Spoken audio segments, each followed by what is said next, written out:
نشے کے مریض کی مرضی کے بغیر اس کے علاج کی کیا پاسبلٹی ہے؟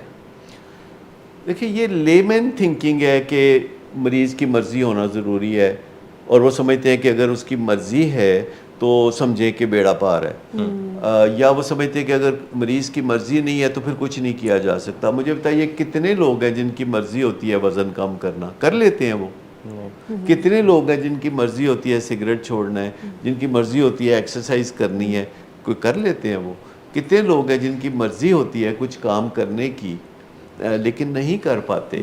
اگر اسے نشہ چھوڑنے کا شوق نہیں ہے تو وہ شوق پیدا کیا جا سکتا ہے، اگر شوق ہے تو اسے سکلز دی جا سکتی ہیں، اگر وہ نشہ چھوڑ چکا ہے تو اس کی زندگی کو بہت اچھا بنایا جا سکتا ہے، اگر اس کی زندگی اچھی بن چکی ہے تو اس کو آسمانوں پہ بہت ممتاز پوزیشن جو ہے معاشرے میں حاصل کرنے کے لیے تیار کیا جا سکتا ہے۔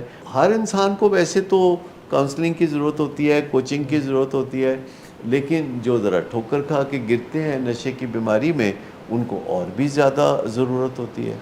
سر، ابھی آپ نے وہ نہیں بتایا کہ اس میں خطرہ کیا ہے؟ نشے کی بیماری کے آگے بڑھنے میں کچھ خطرات تو میں نے پہلے بتائے، لیکن سب سے بڑے خطرات دو ہیں۔ ان میں سے ایک یہ ہے کہ نشے کا مریض جھوٹ بول سکتا ہے اور بولتا ہے۔ اچھا، کب جھوٹ بولتا ہے؟ آپ یوں سمجھے کہ جب لب کھولتا ہے تو وہ جھوٹ بولتا ہے۔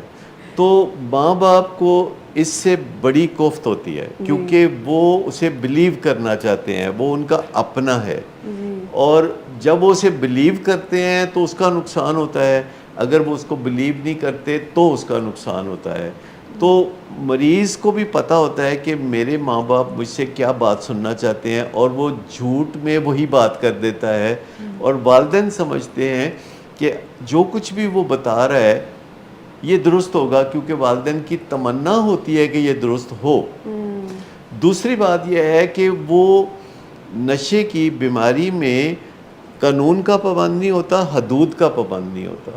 وہ جرم کر سکتا ہے اپنے نشے کی علت کو پورا کرنے کے لیے، یا اس وجہ سے کہ نشے نے اس کی ریئلائزیشن کو اور کانشس کو متاثر کیا ہے، لہذا وہ ایسے جرائم کر سکتا ہے کہ جن کے اندر کوئی بہت گہرا صدمہ پہنچ سکتا ہے والدین کو، کیونکہ جرائم کی کئی قسمیں ہوتی ہیں۔ اس میں سے کچھ جرائم ایسے ہوتے ہیں جن کے نتائج بڑے گمبھیر ہوتے ہیں، اور اگر وہ ایسے جرائم کر بیٹھے کہ جن میں والدین ان کی کوئی مدد نہیں کر سکتے تو یہ ایک بہت گہرا خطرہ ہے۔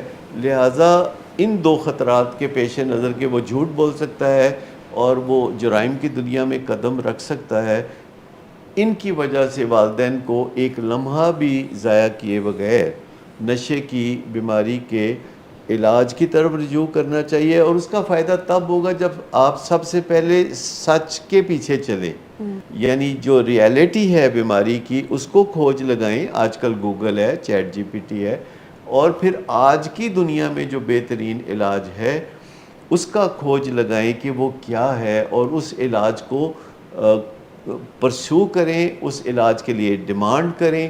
تو یہ جو دو خطرات میں نے آپ کو بتائے ہیں یہ والدین کی بہت سنجیدہ توجہ مانگتے ہیں۔